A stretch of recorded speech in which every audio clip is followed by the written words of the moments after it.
All right, let's bring in our panel right now. We heard from Laura a moment ago. She's back along with former Democratic Party Chair Robin Winston, former state lawmaker Mike Murphy, and Tony Samuel, the 2016 vice chair for the Indiana Trump campaign. Tony, setting aside the presidential race and to some extent in the presidential race, Democrats kind of fell short of expectations to some degree. What impact did that have here in Indiana and especially in that 5th district race? Sure. Well, they fell short across the country in the U.S. House and failed to take the Senate and as well here in Indiana. In the Indiana House, Republicans gained 5 seats, lost 1 for a net gain of 4. Did lose a Senate seat, it looks like, but across the board, big wins in Indiana for Republicans. Donald Trump winning by 17 or 18 points, and that helped down ticket candidates like Victoria Spartz win the 5th district congressional race and those state house races, like I mentioned. Well, you said he might win here in Indiana by 20 points or so. He came close to that margin, just a couple points shy of what he did in 2016. Robin, your thoughts on everything? A lot has changed since we spoke to all of you on Tuesday night, this roller coaster ride in the presidential campaign, but also on this question for Democrats. What went wrong for Indiana Democrats, and how does the party respond here moving forward now next year with a new party chair? Well, I was fortunate to be the party chair when Frank O'Bannon was governor, and I think you have to replicate what we did. You get out and train, you recruit, and you make yourself available to talk about kitchen table issues. Joe Biden getting 45% of the vote in Hamilton County demonstrates that we do have an appeal to suburban voters in and around Marion County. We need to make sure that we maximize that in the future. But more importantly, we have to make sure that we get out across the state and have some listening sessions and hear what people have to say and get out and help get our message about kitchen table issues, job and employment issues out on the front for everybody in the state, not just here in central Indiana. Mike, Senator Todd Young had a big election cycle. Obviously, he raised a lot of money as the NRSC chair, might have held on to the Senate majority. We'll see, depending on those runoffs, perhaps, in Georgia. But talk a little bit about Senator Young and where Republicans are at this moment in history with everything around this election, some of the things the president has said this week. Where do you want to see your party head from here? Well, first of all, I think Todd Young's future is as big as he wants it to be. I mean, he could come back and run for governor. He can continue to move up in the U.S. Senate, which he has a great future there. It really is just determined by the environment in which he feels most comfortable affecting public policy. He is just a real jewel for the people of Indiana, both Republicans and Democrats. I think everybody respects him. 2 entities I think that need to receive a lot of credit here after the election are Kyle Hupfer and the State Republican Central Committee and the House Republican Campaign Committee. If you look at the state, the Republicans took seats in South Bend, Democratic stronghold, Lake County. I mean, all over the state. The only place the Republican Party had trouble was right in Marion County. They lost 2 of our star legislators, Cindy Kirkhofer and, of course, Senator John Ruckelshaus. But other than a couple of losses, you couldn't have asked for a better year for the Republicans in Indiana. So, Laura, let's talk about the pollsters, right? They certainly missed the mark here by several points in some states. What are the lessons here in 2020?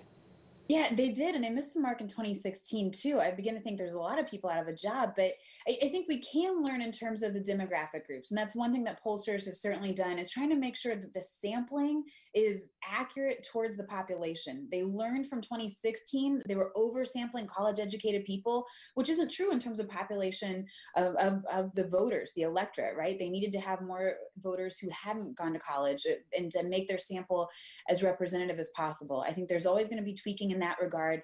And it's always helpful for us to remember that polls are a snapshot. They're a temperature taken in a moment in time. They're not the end all be all.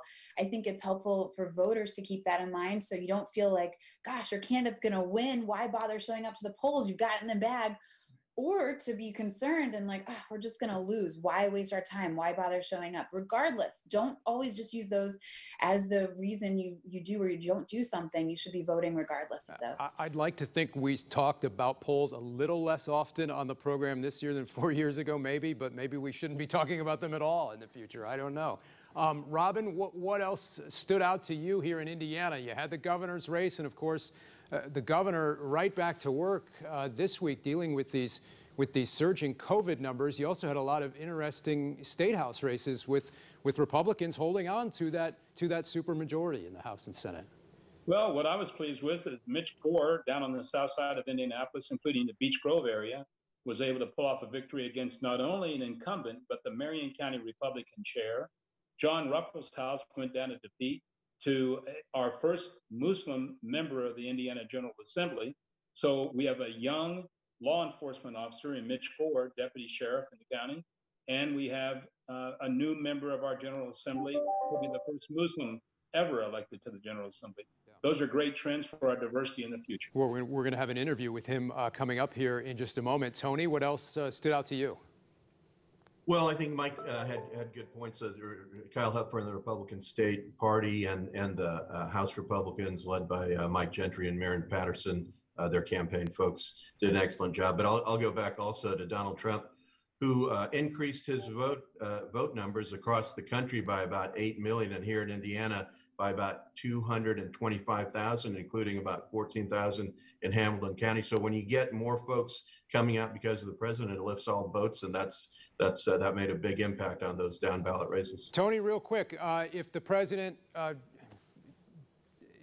lost this election, indeed, when it all shakes out, you think he runs again in 2024? I don't know. I think people want him to. He'll definitely have an impact. This thing's not over yet. I know that the numbers are treading Joe Biden's way, but there's a lot of irregularities all across. People in Nevada that voted that weren't supposed to have voted, and then throughout, a big part of those irregularities. You're seeing a difference in the presidential numbers and the Senate numbers in places like Arizona and Michigan. That's something to watch out for. And that'll happen sometimes in elections. People may be crossing over. Mike, your thoughts on 2024? We're always looking ahead. I suppose that's another fault of ours. What would that do to Mike Pence, for instance? He's certainly been mentioned as a possible candidate.